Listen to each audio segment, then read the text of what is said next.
So we go further and enter into our conference today. We are in the age of digitalization, so that means we will have more digital parts in our conference today. And one of these digital parts will take place now. We are very proud of it to have him, especially on that particular day. We will start with his video address. He is very known in Austria and I think in Europe as well. He's the first vice president of the European Parliament, Othmar, and he will introduce and send some greetings words to us now before the first panel, and then I will introduce the first panel. So, is there someone pressing play? Thank you.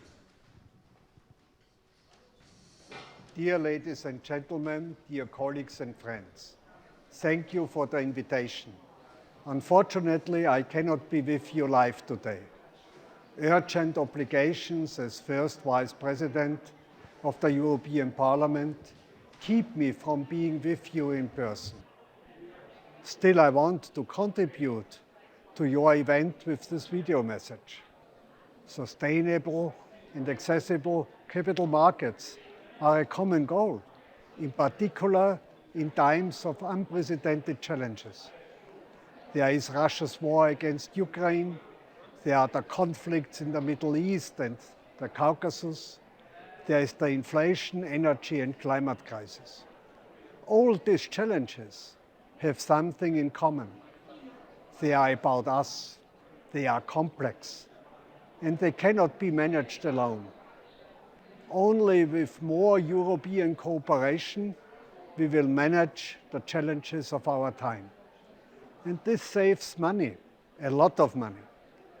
The research service of the European Parliament estimates the added value of further EU integration at 2,200 billion euros per year. Completing the economic and monetary union alone would bring 322 billion euros per year. This clearly shows it is high time to complete our single market, the banking, capital and fiscal union. The key element to ensure accessible capital markets is our capital markets union. There is progress, but we are still far from the finish line. The MiFID, MiFIR and EMIR reviews, the Listings Act and the Retail Investment Strategy are important milestones.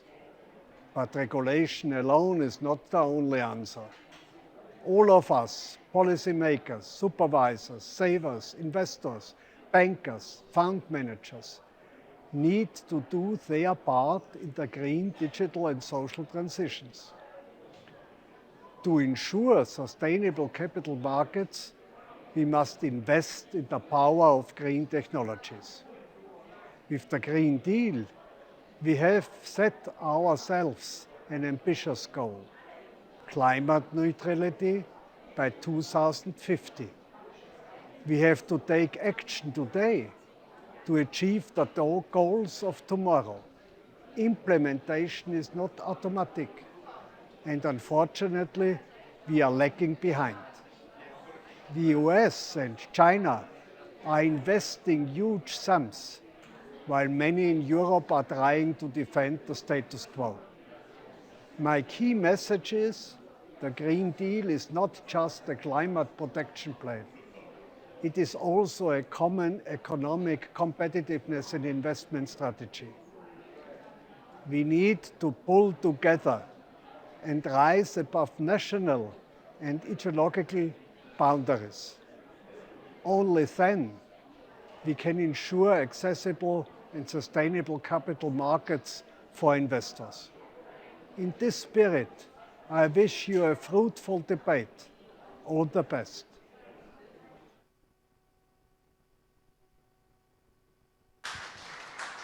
Look, thank you very much, Othmar. We will send him greetings because yesterday, maybe you have seen the newspaper, he announced he will not run for the Conservative Party in the next European elections. So Unfortunately, we have him not here in physical presence, but otherwise it would cover other topics than here today. So we enter the first panel, which is titled by Capital Market Development in CEE and Potentials and Constraints. This is a very classical panel title for Austria. And maybe you have in mind that last year Croatia entered the capital market, and the stock exchange is very familiar with the Vienna Stock Exchange, so it's quite clear and quite close to get this topic for us. As a moderator, I would like to welcome an Austrian journalist born in Germany, so we are the, how to pronounce it correctly, the Piefke the section. So Christoph, myself, and Madeleine is a journalist here in Austria working for Die Presse. You worked formerly at Deutsche Bank, and you are honored as a journalist quite heavily in Austria in the past. So I give the floor to Madeleine to be the moderator of the first panel. Thank you very much.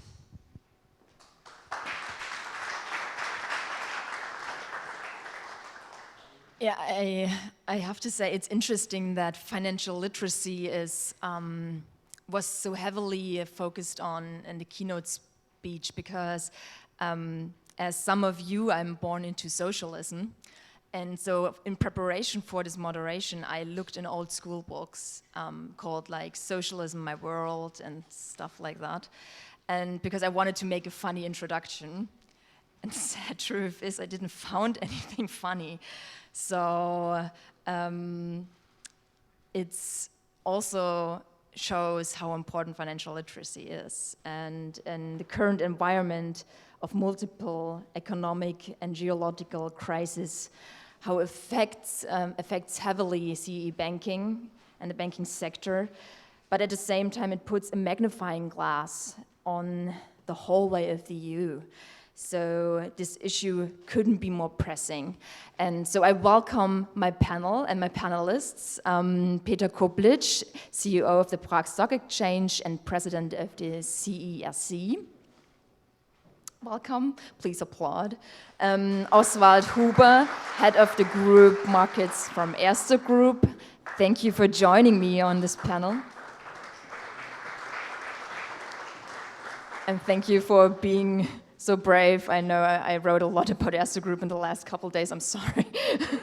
Harald Müller, Group Capital Market Trading and Institutional Sales from Raiffeisen Bank International.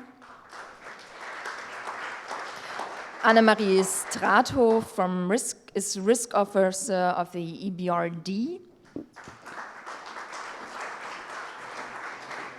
And Edgar Flackel, CFO of the Addiko Bank.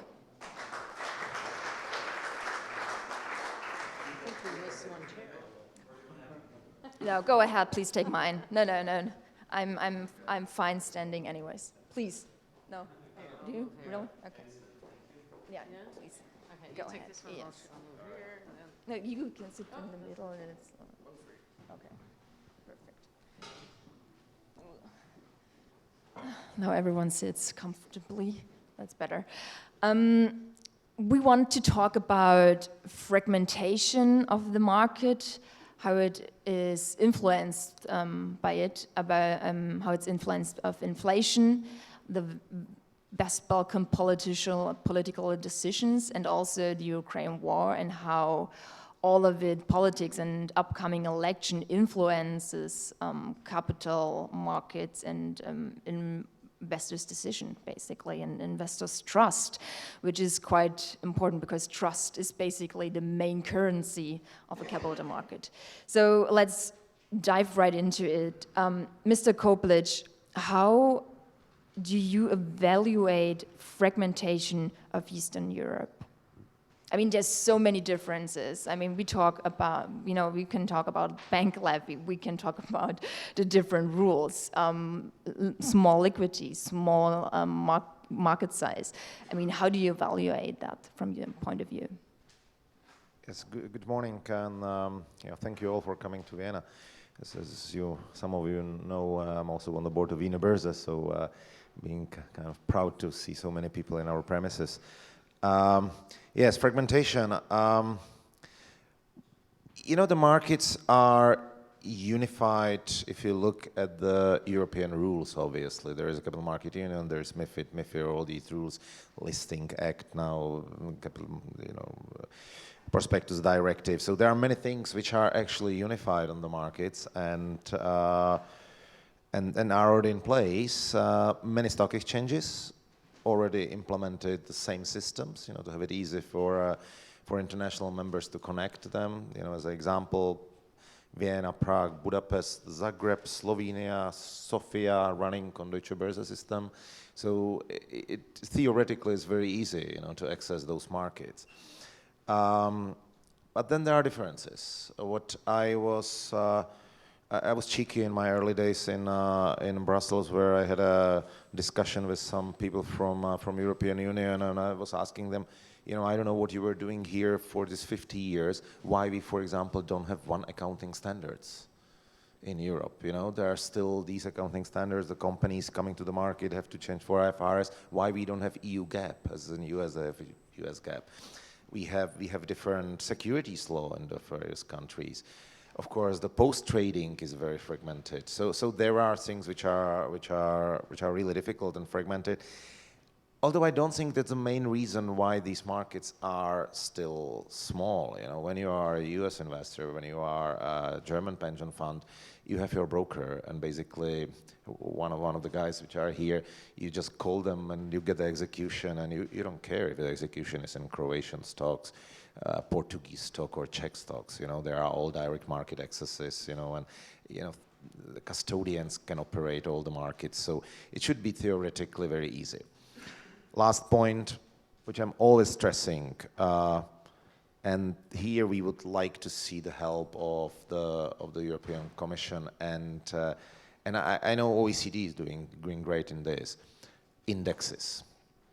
If you look at map of Europe, and you see the European Union, United Europe. You look at NATO. Okay, here we are in Austria, but basically United Europe. All the countries are in NATO. OECD, all the countries are in one package. And now you look at the index companies. You see the map of 1989. Yeah. They should wake up. This is like we have the same rules. There is no point that some index companies label something emerging market, frontier market, and this is a big problem in this part of Europe. It's so interesting that you said that. I had actually the same thing when I looked at the school book. You see this map and it's so fragmented. But Mrs. Stratrov, regarding exactly that, especially regarding those low levels of liquidity and small market size, you see one solution in the Baltic index, actually. So could you elaborate on that a bit? Yeah, thank you very much, Madeleine, and good morning, panel, and all investors and other stakeholders. I'm the Chief Risk Officer of the EBRD, and we have a real interest in our countries of operations to stimulate, help develop capital markets, which is, by the way, not just only equities, but also debt capital markets. And we put our money where our mouth is. We don't only seek to help markets develop and develop infrastructure and policies, but we also are a very strong investor.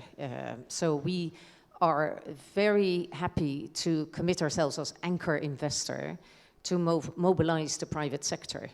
But we are not trying to crowd out the private sector at all. We're actually trying to crowd in the private sector.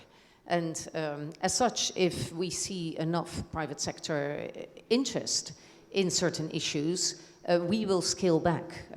We're not a lender of last resort, and we apply sound banking standards. And market participants know that. So if they know EBRD is also investing, that's a sign of confidence.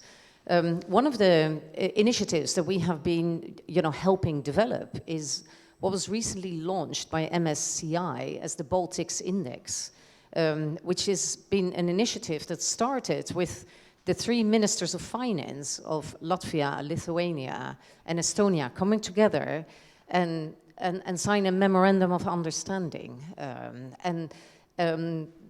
Different stakeholders have really worked together under the guidance also of the MSCI to develop this index to work towards further harmonization of the infrastructure. There's a central depository. It was, of course, quite handy that there is the same currency, but while keeping each market's individual idiosyncrasies. So it's an integration, but it's not a consolidation. It actually appreciates each market's individual uniqueness, but by merging together the constituents, there's actually now a reference and a benchmark that has been created, which creates much more transparency, and that will give much more profile to the Baltics by large institutional investors. And we see the initiative of the MSCI Baltics Index as a great accelerator or catalyst to trying to develop further private sector interest in this region. And we hope, that this will be studied and possibly, used as inspiration for other, regions as well, to support that. It sounds so optimistic, and I don't want to be the party pooper here, but I see so many challenges in that. The region is so different. I mean, Mr. Müller, I hope you share my view and tell me a little bit of some challenges you see as well. It's very different region, I fully agree, but it's a big benefit as well. So let me not start with challenges, if I'm allowed to. Let me give you an overview of what we are talking about. So we're talking about CEE region, capital markets. You were mentioning debt markets are super important as well. Let's put it a bit into perspective. We are talking about a debt sovereign bond market of around 800 billion euros. We're talking about an equity market with a market cap of around 500 billion euros. A lot of it is not free float, however. Corporate bond market, 50 billion euros, and bank bonds in the area of 35 billion euros. It only makes sense, of course, if you put it into perspective. Let's briefly think of the Euronext. Euronext has a market capitalization traded of around 7 trillion. It's the biggest European exchange. So clearly the markets are much smaller in compared to the big ones who have decided to join forces. And I think this is very important and also mentioned by Othmar. To overcome the fragmentation, we have to join forces, of course. And you were saying I should talk about the challenges. I would like to maybe start with a positive note on the sovereign bond market, which are the biggest markets in the CEE. Over the last 10 years, we have around 80% more sovereign debt, which is outstanding, compared to 35% in the Eurozone. So you see there's a huge growth. And the good news is the huge growth goes as well with the same percentage of growth in GDP. So the debt to GDP in the CEE region has stayed around the same for the last 10 years. Ratings are excellent in some of our countries. Czech Republic, AA-, Slovakia, Poland, Slovenia, A-rated. If you compare that with Spain, A, if you compare it with Italy and Portugal, so we are at least as good or sometimes even better than that. So here I see a big advantage of a region, and I would start with a positive side. And for the challenges, I hand over the mic to somebody else. It's such a disappointment. Mr. Müller, I will press you further. But first I want to talk to Mr. Huber. Yours as a group is is largely present in a lot of CEE states. Could you talk about how, first of all, also what challenges do you see, and also a little bit about how much influence has the banking levy, for example, in Poland, and further discussion about banking levy. I mean, we've seen effects in Italy where the response was quite clearly from investors' side. I think it was decided more by investors than by politics. How's the situation in Eastern Europe? No, first of all, also from my side, a very warm welcome, and I also start with positive things. And disappointment again. and don't forget that in terms of GDP growth in the region, in the CEE region, compared to the western part of Europe, this is an area which was much faster and better growing than the rest of Europe. So we had a growth rate in the last 10 years of about 2.5% in the region, compared to the European Union, 27, around 1.5% in the same time, and in Austria it was 1.2%. So we had leading countries in terms of, in the last 5 years, of GDP growth in Hungary, in Poland, in Romania. So they are really, really very strong. I think a big challenge, I see that it's a really underdeveloped market, even if the numbers looks great. Nevertheless, if you compare it with the big, so to say, markets capitalizations in terms of US with a 46 trillion in terms of capitalization. If you look into Europe, GDP versus capitalization of the countries, I would say France is leading with 140% as of GDP, and Germany is above 50%, Austria around 30%, and then we look into the CEE countries where we are heavily below the 20% capitalization. So there is a lot of things which need to be done.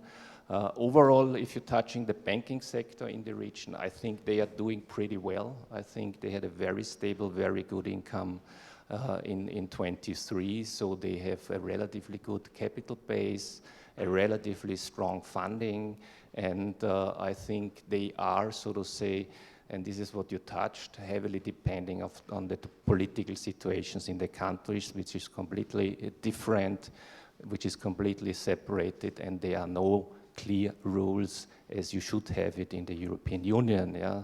So a European Union Capital Markets Union would be very, very important also to cover these kind of different taxations within the countries. May I just have a follow-up question? Because it was spoken of that the free float is so small. Is that an issue? Should it be larger? Is that, or is that actually a good sign that at least institutional investors are interested in the market? Yeah, the free float is relatively small. Don't forget that the overall companies there are also relatively small, so the economies in the regions are relatively small. And to overcome that, I think it needs a lot of efforts. It needs a lot of efforts in terms of, let's say, education. So financial literacy plays a huge role. If you look into the overall, so to say, willingness to invest compared to developed markets, you see in the region, in the CEE region, you have about 20%. If you take everything together, so pension fund investments, investment fund investments, equities, bonds, you are around at 20%. And 80% is on deposits. And if you compare it with a developed market, where I would say it's, for example, Netherlands, Denmark, Switzerland, they have the completely opposite ratio. They have 80%, so to say, in capital markets invested and 20% in cash. Super interesting. Mr. Flackel, I would love to know your take on regulation standards. How important are they to really for the region? Well, I will start with a positive note as well. So thank you very much. Also, thank you, Florian and Alexandra, for having me here in this wonderful event at a venue that sparks a lot of positive memories. Now, look, we as Addiko Bank, we are headquartered in Austria, but we are operating in 5 markets of Southeastern Europe. With very focused, you might call it specialized banking business model, focusing entirely on consumer and SME customers, which are in a sense, 2 of the main pillars of economic growth or development towards economic prosperity. Now, in that sense, we call this region our home. But we also call it the last emerging market in Europe. And whenever there's something emerging, that means there's work to be done to get it to the next step, right? And if you look back many, many years, a lot has already been done, but still a lot more needs to be done. Now, one thing that might surprise a few of you here, what I'm going to say now is there is, in fact, a functional capital market in the region, right? It's just predominantly serviced by banks. So imagine the potential that is still left, which you can tap if you get the Peters, the Christophs, and all the colleagues more active, and also increase free float. So in my view, free float is key to functional capital markets in that sense. Now, also politically, and from the how do you call it? From the perspective of constraints. Now, constraints are always there, right? If there's an emerging market, there's always constraints. And one of the constraints is the political perspective, which, to be honest, is not inherent to Southeastern Europe alone. It's happening across the globe right now specifically. So that's something the society needs to deal with, and that's something we all need to tackle, and it's going to take time. When it comes to regulation, that's another topic. I mean, in the region, regulation is complex and heterogeneous. So in that sense, it's not very easy to operate there, to be totally honest, be it a bank or be it a regulated business in that sense. So a lot of things can be done by many people who are, some of them are sitting here as experts, to bring that towards a convergence in terms of regulatory standards. Peter mentioned before, kind of a European gap instead of local gap in Slovenia, which is different to local gap in Croatia and totally different to local gap in Bosnia-Herzegovina. And apply those standards and basically harmonize the standards overall. And that requires also a lot of steps that need to happen on the legal environment. So the development of the legal environment as such, legal standards, towards the developed or more developed Western standards. And all of that can be done, and I'm in good spirit that it will be done, but it won't be done if you just talk about it, right? Capital Market Union, I am hearing it a lot. Oswald, you mentioned it. I think we need to push more also on the political side to actually put that in a box and actually get it implemented and talk less about it. Mr. Koblic, I saw a lot of head nodding from you.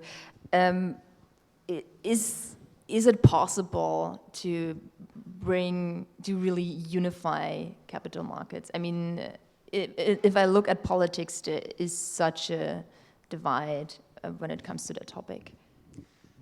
I would say, we simply have to look at the US. A lot of the people don't like when I say it, but this is the market we should look at. That's how it should work.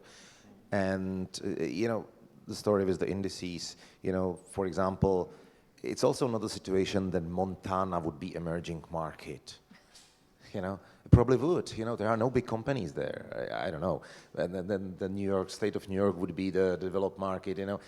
These kind of things, we have to address, and we have to look, what U.S. markets have.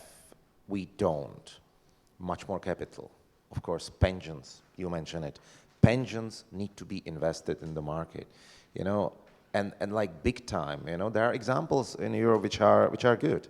If you look at ESK, this is like investment sparkonto in Swedish. In Sweden, brilliant example. Perfectly tax done account which I think 2.2 million Swedes have it, and the result is 50 IPOs on the Swedish market per year. So when I'm speaking to the Czech politicians, please don't think about some solution. Just take it in Swedish, translate it through Google Translator, and put it in the law. Please. Nothing you to think about, So there are examples, but, the politicians, try to be creative sometimes. Even in Brussels, there are, unfortunately, a lot of the creative people who simply don't take the US or examples in Europe which are good and don't take it right away. And, US is an example. Yesterday I was speaking with the venture capital industry. If you see the numbers, they are horrific. You know, the US numbers are like 10 times bigger than European numbers, you know, in the venture capital and private equity. And that's where the companies actually start when they are coming to the market. So yeah, we have to tackle that. Where we are really great, we have a lot of the term deposits. Do you actually see there we are very good. Do you see it as a risk that the US is so dominant? Obviously, look at, you know, that there has just been 2 listings of the European companies in the US. You know, the capital market are deeper there. You know, I just saw a chart that Americans, like private individuals, not asset managers are our biggest investors here, but the individuals, they don't invest in Europe at all. The number was 0. It was probably 0 something, but it was rounded to 0. While we in Europe, and what is even more crazy, we in Central Eastern Europe, we are exporters of the capital. You know, a lot of the people think about, you know, that we need more capital. No, we are bloody rich, you know, in Czech Republic. And what we are doing, what our rich people are doing, they are buying American stocks. So we are financing growth in America, which is bizarre, you know, instead of buying the other European or our stocks or in the region. I don't know any Czech, you know, who would be invest in the Romanian stocks. But, you know, all of them have Apple, Microsoft. Yeah, I think that is so, yeah, it is totally bizarre. Mr. Müller, I wanted to talk because it came up quite often, retail funding.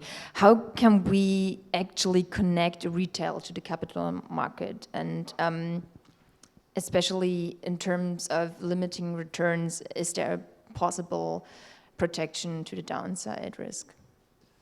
Well, if we talk about funding, we are talking not about the equity markets, but we are talking about the debt markets.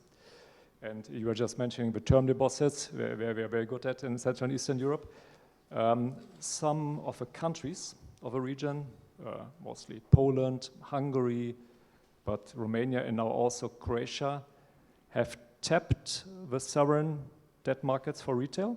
They have issued specifically for retail bonds, which are an alternative offer for investors in the region to the debt, to the sovereign debt. And I think that's a healthy development, because if you have alternatives, you can decide what is right for you. Maybe to also give it another thought, why I consider it as very good and what this is an opportunity for us to invest in these markets. If you look at the current interest rate environment in CEE, there is a huge differential between the euro rates and the rates in the CEE own currencies. And here, if you are trying to use the differential, if you are trying to invest that, I think there is an opportunity right now which might be similar to the opportunity which we have seen in the early 2000 years, when people did the convergence trade for many of the countries which joined the euro back then. So I think this is something one as an investor could consider, also as a private investor, and I see that as a chance. Yeah. From currency to inflation, the impact of high interest rates accompanied by an increase in the cost of risk and alongside a shaky global economy backdrop is still negatively impacting countries in the CEE region. Inflation remains a challenge, particularly at most of the drop in consumer price growth in recent months has been caused largely by the volatile components of the CPI basket, in particular energy. Mr. Koblitsch, in that regard, what part does the different inflation rates play in regarding to the whole market? I would not overrate that. You know, it is a political problem. It is big in press, but you know, for example, on the capital market, like if I speak about the equity market, of course, bond market is a little bit different story. You know, bond market is about interest rates and interest rate differential, as mentioned here, but very technical, I would say, thinking about that.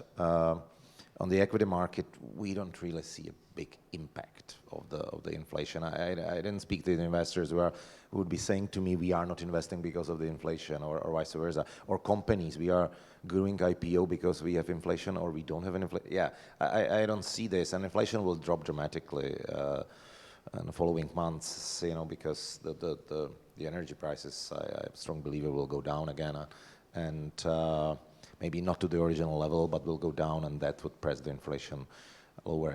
Basically, food prices are already back down, and energy we have like 1.5 or 2.5 times more or higher than prior to the crisis, and I think that there is still room to improvement.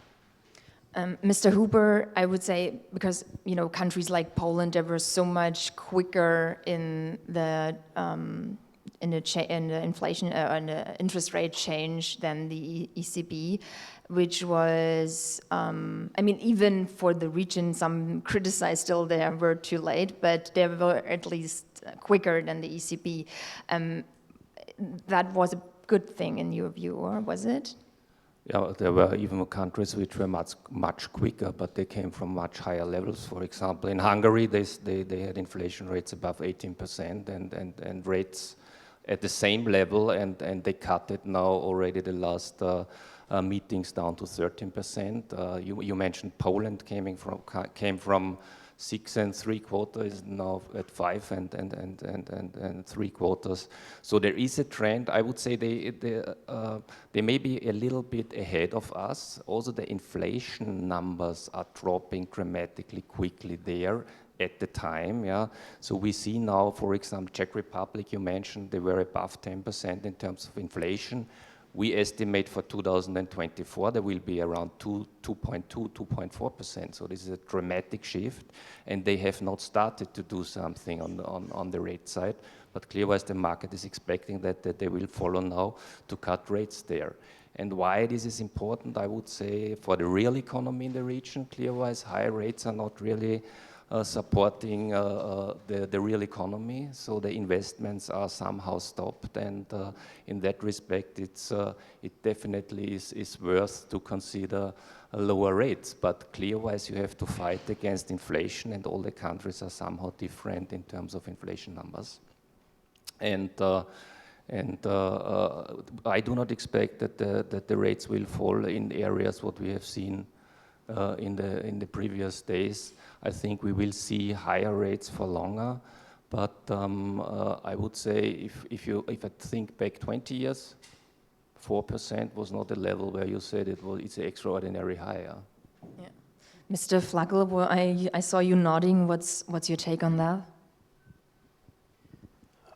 On the rate hikes, or if the ECB was late or not, or? I think we all agree that the ECB was late.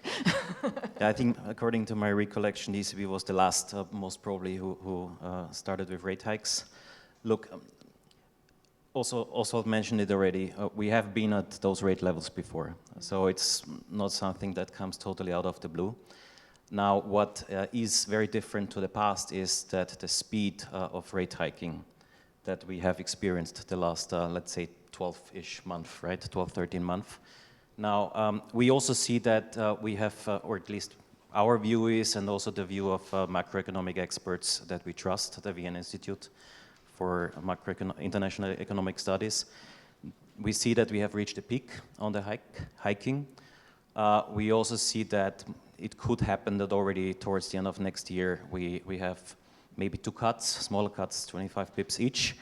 But at the end of the day, that very much depends on how the inflation is going to develop. And what happened, last weekend on the more eastern side of the globe is not helping that topic. So I think there is a lot of uncertainty in the world. From the rate perspective, the speed has created some problems in some specific areas of business. We are seeing that some countries in Central Eastern Europe, but also, very much the Western economies, are feeling not only the supply chain issues that happened after COVID, but also feeling a bit of a pain out of the environment we're living in. I mean, we have a few countries being in technically negative growth. I don't want to use the R word here. One of which I believe is also where you live, Peter. The other one is Germany. So this, of course, has an influence also on our region where we are present, because there is very strong trade partnerships. But in Germany, it's predominantly related to the manufacturing. So car industry, just to mention one of them. While in our region, there is a lot of services and trade flows within the region and to Italy, to Austria, and to Germany and other countries. So overall, I think if you look at Southeastern Europe motors on, while some areas of Eastern Europe, but also Austria, Germany, are struggling a bit. And we will need to be a bit patient, I think, to see how this evolves going forward. You are very present in Croatia. I would love to talk a little bit about the Western Balkans. In her last State of the Union, Ursula von der Leyen declared that the European Union should respond to the call of history and admit a large group of new members, including from the West Balkans. And with Russia's war on Ukraine raging in its eastern border, the EU enlargement in the Western Balkans has a new geopolitical urgency and gives that whole debate a very different drive. How does, first of all, this new constellation affect those discussions, and how important are those discussions for the capital market? It's a very good question. So, thank you.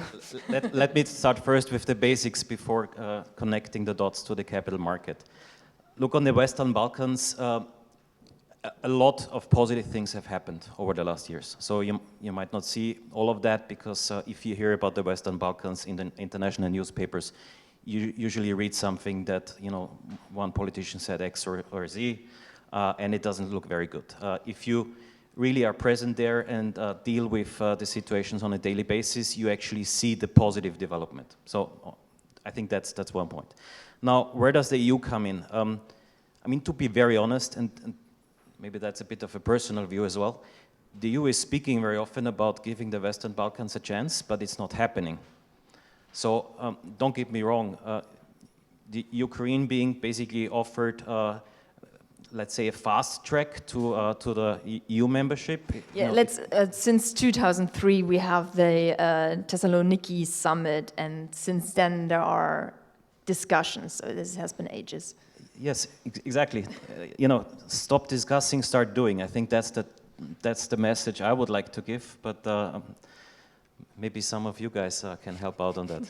I mean, it's just to close that on the Ukraine. I mean, it's great to give them the fast track, but you cannot forget about the Western Balkans, who you have promised to get a chance. Of course, a lot of stuff needs to be done. So I called it before the last emerging market in Europe.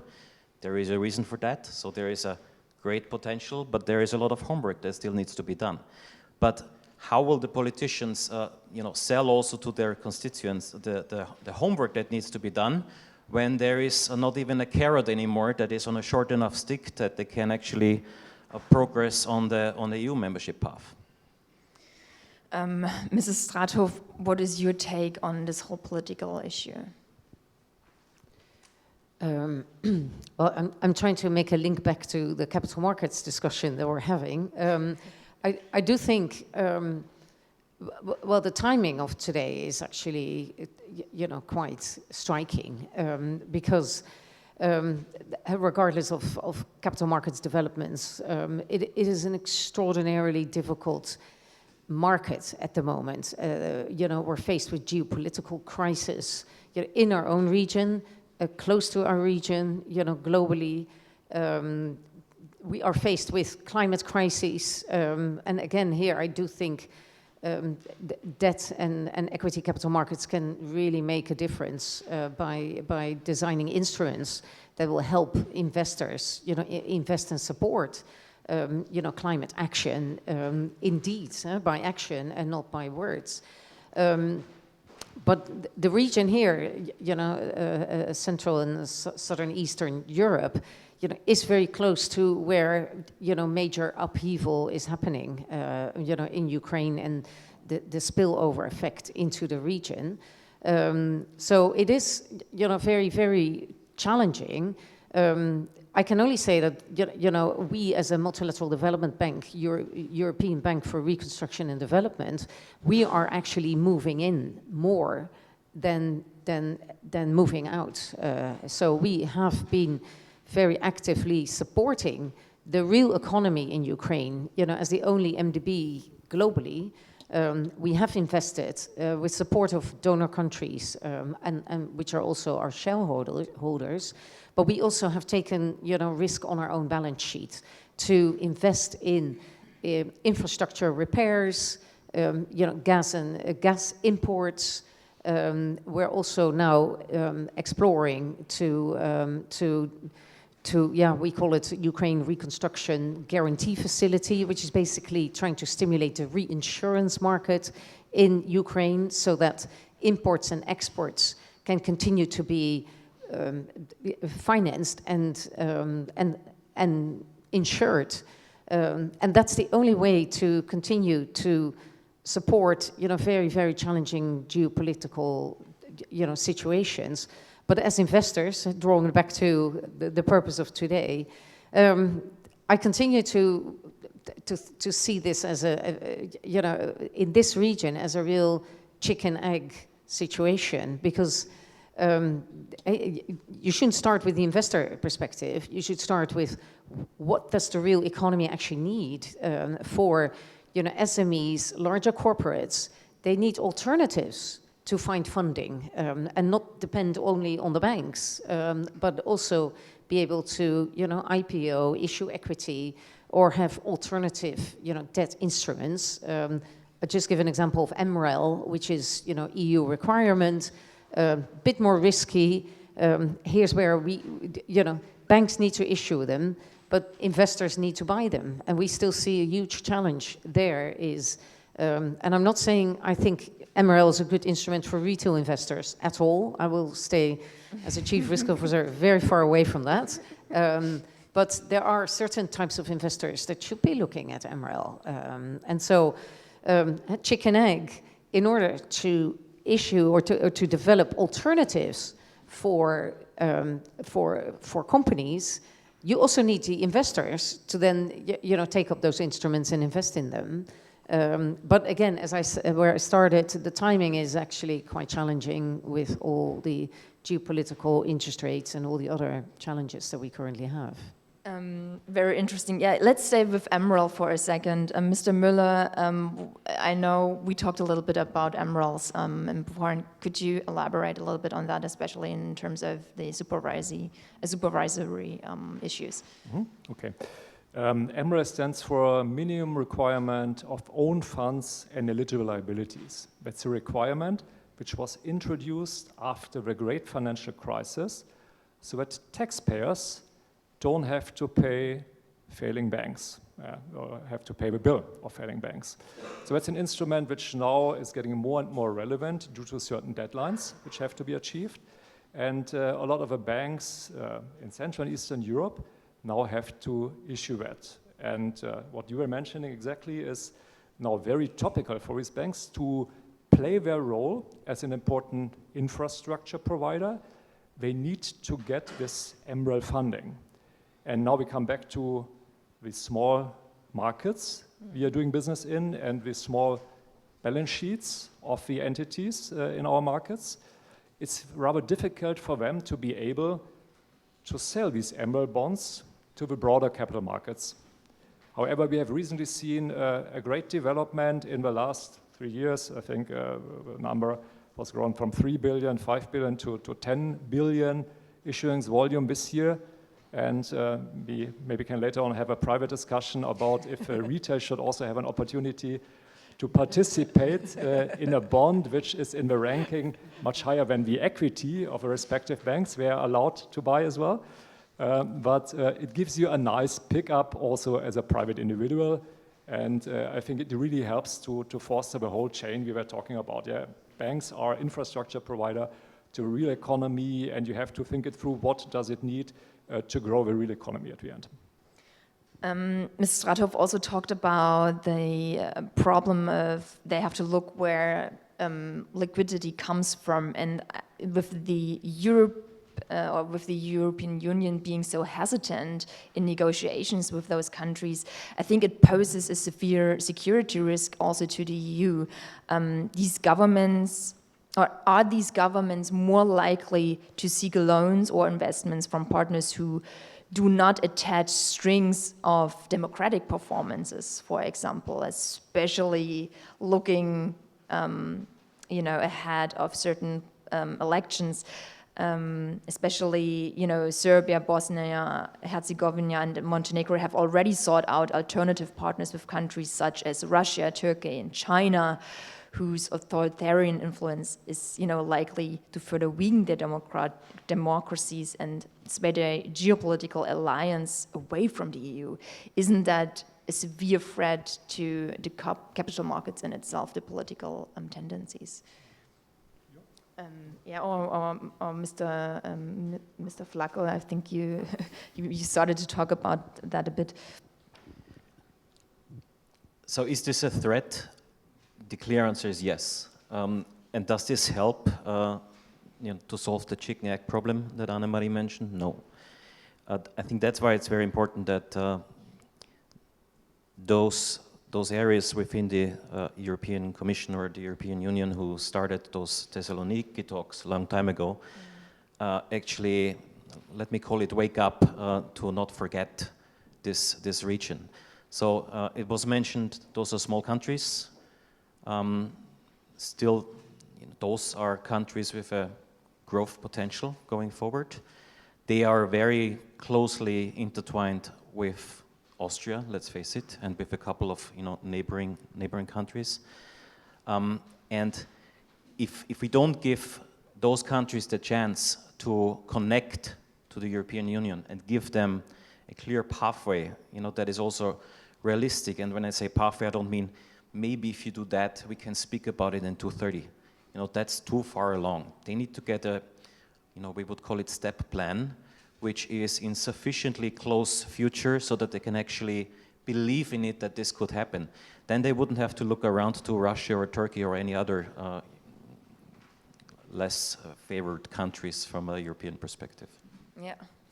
And especially in case of Ukraine, the discussion is a bit of more urgency and puts that more on the map. Ms. Strathoff, the EBRD general participation in the capital market transaction across asset classes supports also the Ukraine. Could you tell me a little bit how that works right now in the midst of a war? Yeah, so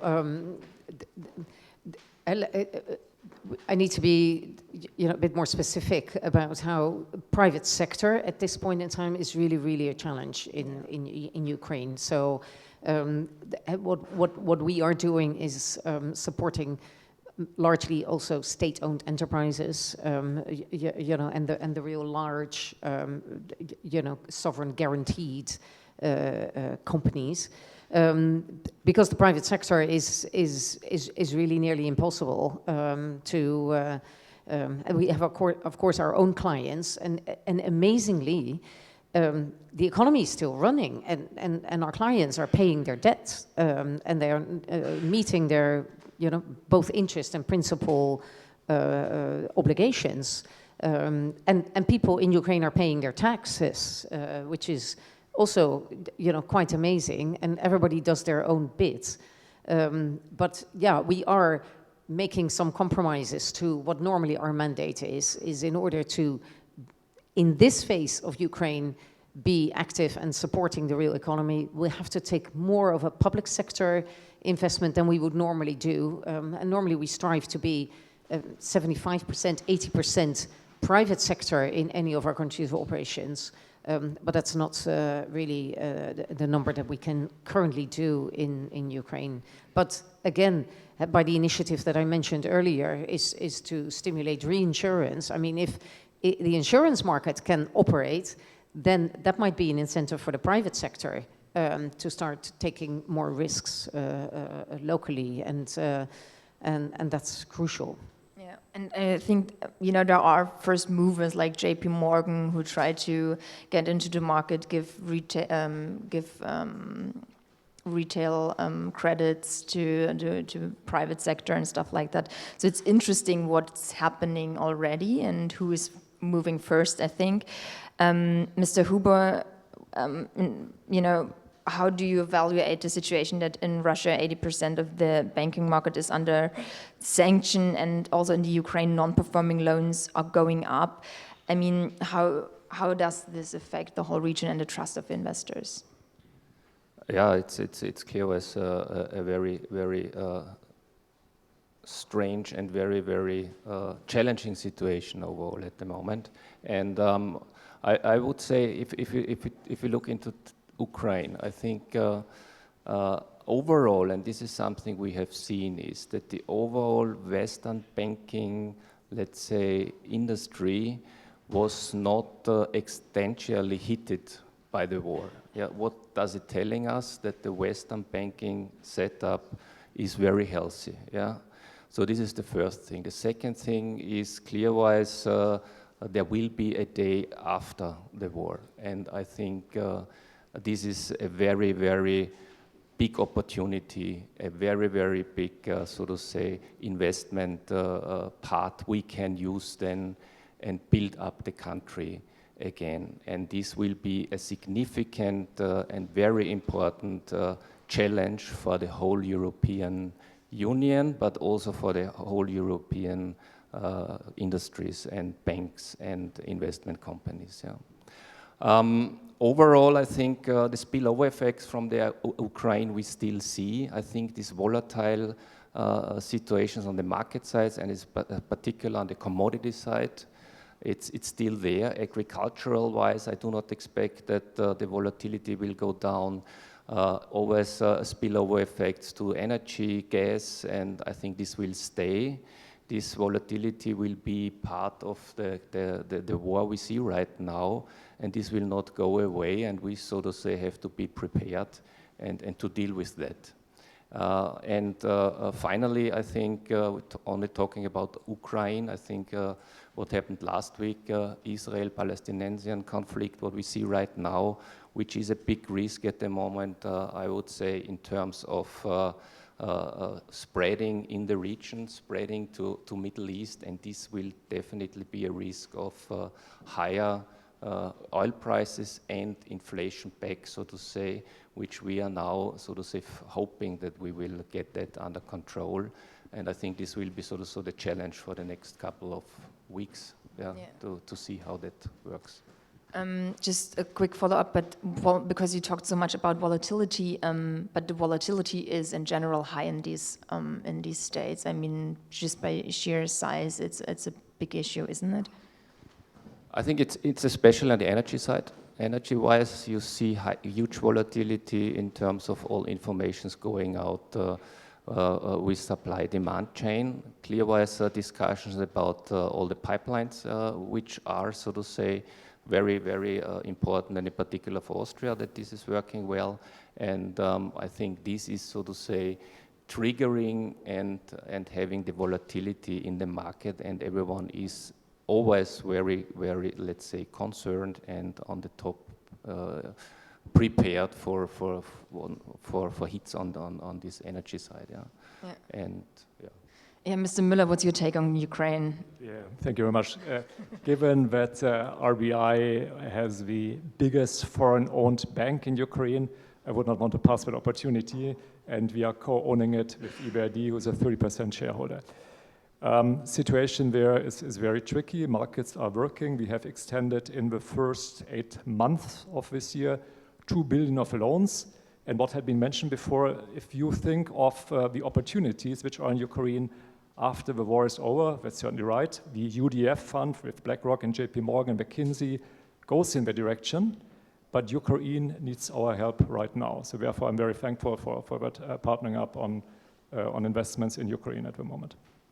But are you concerned about the non-performing loan quota that is going up naturally? I mean, it's war. Yeah, of course, that's a big topic at the moment. You know, the country is at war. I'm very happy that the National Bank in Ukraine has highly professional staff. They are really good at what we are doing, and we are steering a country through a crisis as good as we can. Also, people from a debt management agency who are probably currently negotiating a restructuring program for sovereign debt. We have today Marrakesh IMF meeting. And clearly there will be non-performing loans in the country. This is to be expected. Yeah? And it's not easy to have a cross-border investment today unless you have a special mandate like EBRD has at the moment, or if you are a bank in the country and where it's our normal course of business to do that. Of course, that will go up, but selectively it makes sense to support it, and especially in the agro business, in our infrastructure business, we need the help right now. Mr. Koblitsch, do you think that the whole discussion about Ukraine entering the EU, or especially, you know, and also the the liquidity that comes into the country, is it a good thing for the region, or is it actually a problem for the other countries that, you know, they are now missing out on collaborations with the international institutions and with investors? I don't think so. I don't think it's a problem for a region. It's simply different money. You know, the money which are invested in Austrian, Czech, Hungarian, Polish equity are simply the different money than they will be flowing to Ukraine. And debt, I would see the same way. You know, the corporate debt markets are so small in Europe, and especially in our region. You know, it's just incredibly small in comparison to US. You know, so that it barely exists. You know, if you look at the sizes which you have, and for example in US, so corporate debt market, I would not speak about it at all. Sovereign debt is a different story. So I don't think so. If Ukraine eventually in 5 years gets included in the European family, I would say there simply will be different money which will be flowing in than the money which is now in Poland and Czech Republic. Yeah. Let's just quickly have the last topic of the politics. Unfortunately, the majority of the CEE states have been backsliding in significant reform areas: democracy, rule of law, media freedom, and fighting corruptions. There's a lot to be tackled. Are those political criteria, you know, shying away investors? And also, like Mr. Huber, maybe, you know, politicians criticize, for example, shares as a speculative instrument. I mean, that must have, you know, this has a huge influence on the free float we talked in the beginning, how that must affect the market. Yeah, you're touching a lot of topics now, which which is not so easy to answer in 1 or 2 sentences. Overall, I think the political risk we are running in the region is obvious. Yeah, I think these are relatively small countries. They need to go to the capital markets. They have to fund their debt. Yeah, and everything which is, so to say, against. And I think the European Union and the Commission is very strict. What we have seen in Hungary, they are blocking the funds, and these are funds which are significantly important to develop the markets and the infrastructure, and also to finally go to the green transition, yeah, which I think we want to achieve. I think to get, so to say, the free float in terms of the local markets better, I think it's a big challenge, but I see it also as a win-win situation, to be honest. Yeah.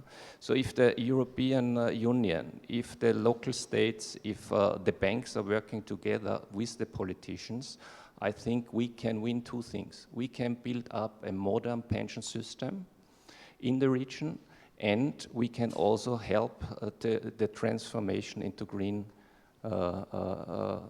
The green transformation in total. And why we can do that? Because I think we as a bank, we as, so to say, the public sector has to start with, first of all, literacy of the people there. Secondly, they have to build a harmonized taxation, a harmonized capital gain taxes, a harmonized dividend taxes within the European Union, so that there are clear rules and clear, so to say, systems which work. And then, if we then convince our retail clients to support the transformation, to invest in capital market products, I think we will solve the pension situation. We will solve finally the shrinking population, which is not, so to say, able to be funded with the, so to say, old-fashioned pension schemes. And as I said, we will be successful in the green transformation. Yeah, Mr. Koblitz, you wanted to add something. And I have to say, I mean, the Czechs are a very proud nation. You ask if the political situation in some countries where, let's say, democracy is a little bit compromised affects the investors. I don't see that. I'm surprised, but I don't see that. You know, if you look at valuations and activity of international investors in two major Hungarian stocks, which are clearly under influence of the, I would say, the government, which was elected, okay, fine, but like, you know, I don't see that there is a difference in the valuation, dramatic, you know, to the others. Volume-wise, also not a big difference. So it only, you know, kind of underlines, you know, what I was saying in the beginning, you know, the U.S. investors and the normal U.S. pension funds, they look at us as a homogeneous part of the rest of the Europe somehow already. You know, the illogic is only the market classification by MSCI, I would say. So that's one point. Second thing, financial literacy and education. Always when I hear that, I see, I have the first 200 pupils for you, and those are the members of the parliament. If you run a test, an economic test in a Czech parliament. Oh, Austrian, don't, not just Czech, come on. There will be questions like, what is the difference between share and bond? No rocket science, really. You know, what is dividend? It's like, I would say 80% would fail. 80%. If you would run this test in the US, you can imagine the answer, because everybody invests for decades. In UK, the same thing. In general, Anglo-Saxon countries, you know, the Protestant countries are much more, you know, in this area of investment. So yes, endless discussion about the pension reforms. You know, labor unions had in Czech Republic once argued with me that the pensions cannot be invested on the capital market. I was like, oh, of course they have to be invested on the capital market. In the whole world, they are. You know, he thinks that the pension money should be invested on the term deposits. So you know, this is the way, you know, we should take it from, and it's difficult. Thank you so much for that insight and for your open words. I would give the floor to two questions, if there are. Yes. My name is Arno from SEPS, think tank in Brussels. I have two questions. First of all, Oh, you first get one, and then we'll see.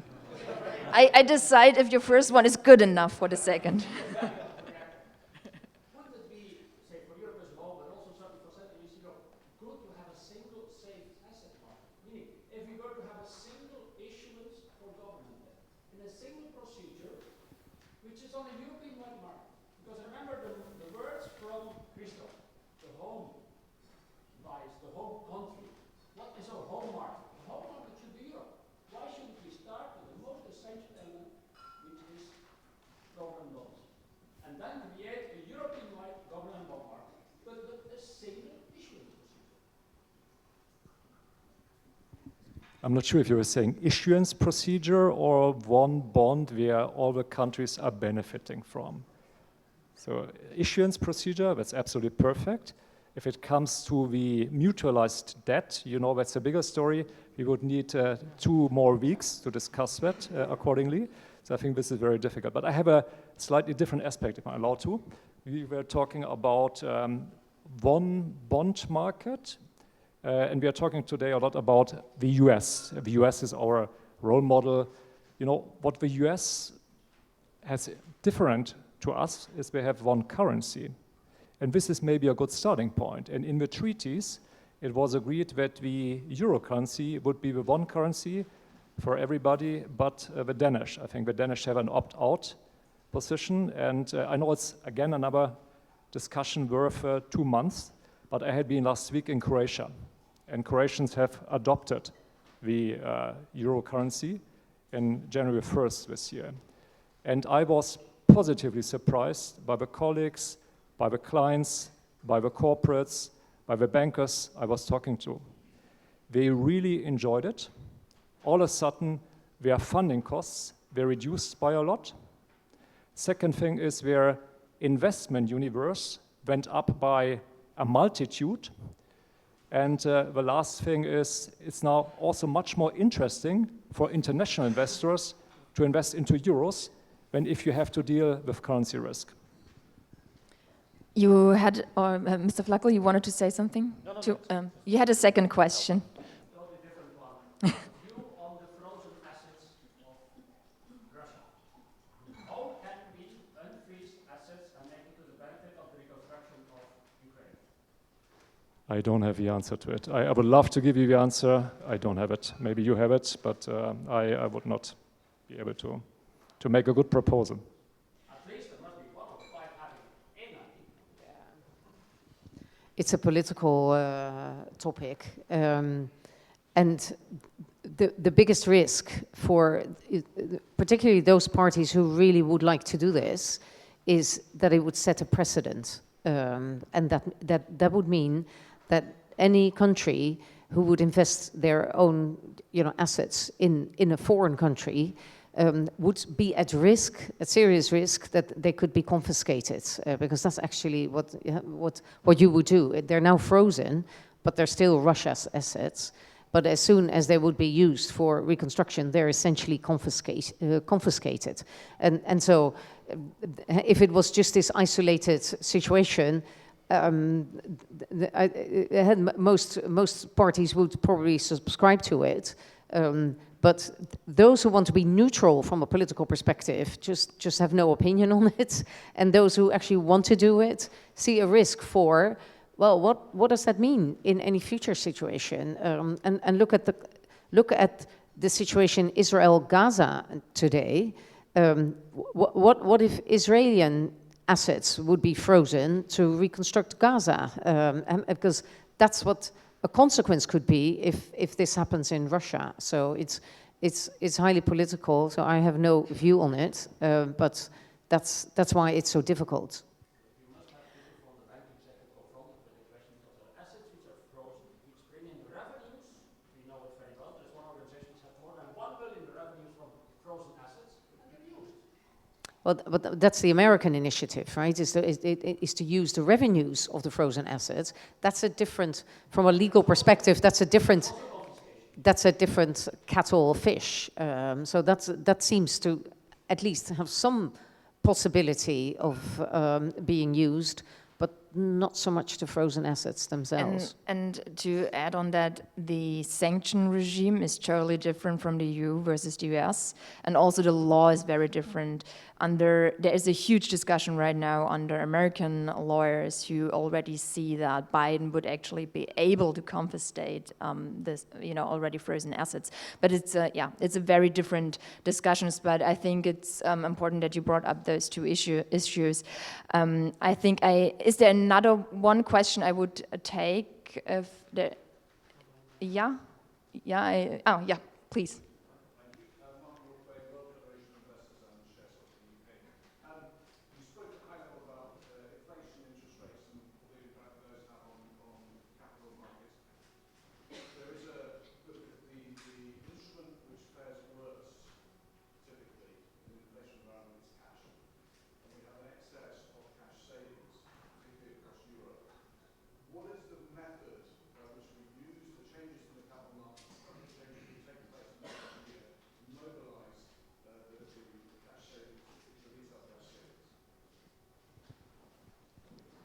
Mr. Müller, do you want to say something to cash, or Mr. Huber?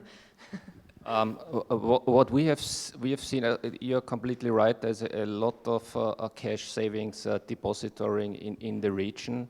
What we see, there is a trend now also to invest into fixed interest rate linked products, be it deposits which are linked to something, or be it government bonds which are issued for private retail clients. So there is a lot of so to say interest rate investments ongoing. This is something we see. The big flood into the capital markets, be it equities and investment funds, is different and mixed within the countries. I think there is a very strong trend in Czech Republic, yeah, to investment funds. A very, let's say, big rise there, and relatively less, for example, in Romania. So it's in each country is, so to say, seen completely different. Maybe on our topic, how do you get people to put their cash to the equity markets? Individual, it's a bit more difficult because many individuals don't have a securities account in CEE. So that's the first thing. Make sure that they understand they should have a securities account to invest. And then the question is it a fund plan, or should they do individual investments? Most likely, the bigger momentum you get through a fund plan. And of course, what you were mentioning, Mr. De Nooijer, at the very beginning, the pension system. I think the pension system is in the most institutionalized way how you get savings from individual people to the equity capital markets. And I think this is something where you have the biggest momentum. This is what I believe. Thank you so much for your questions. I think what I learned definitely is that money must move fast, and it must move into our own markets, and it must move from our own investors. I think that was really the takeaway for me in this discussion, and I hope you have a discussion starter for your coffee break. Please grill these people more than I did, and I thank you a lot for your attention. And I give the floor to Florian.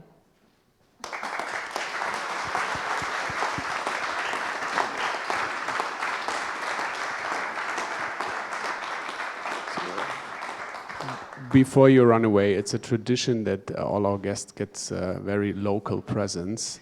So Arnaud, maybe you're so kind. And thank you, Madeleine, for being such a nice moderator for this panel.